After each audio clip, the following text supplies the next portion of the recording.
So si sir po nagpaplano siya na mag-stock up ng endurance kasi nga daw hiyang sa kanya and gumagana sa kanya.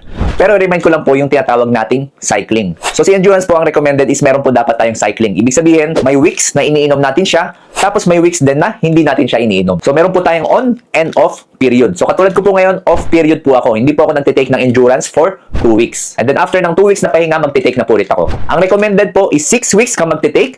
And then after nung 6 weeks straight, dapat po magpahinga tayo for 2 weeks. Importante po na sundin natin tong cycling for long-term safety. Kasi po dapat binibigyan natin ng time yung katawan natin na mag-reset or magpahinga para po mabalik sa natural balance. Ako po personally, ayoko talaga nag-off period kay endurance kasi ramdam na ramdam ko yung lakas ko dito. Pero dahil kailangan natin para sa long-term safety, sinusunod ko po yung cycling and nire-recommend ko rin po na gawin ninyo. Of course, kapag naka-cycling, mas consistent din po yung resulta at mas lesser po yung side effects. So again, kung gusto niyo ng extra energy sa gym, pamboost ng testosterone, pampatanggal ng stress, at pampahappy ng mood para kay Mrs. at Mr., check out niyo po si Healthmate Endurance. Ito po yung basket niya.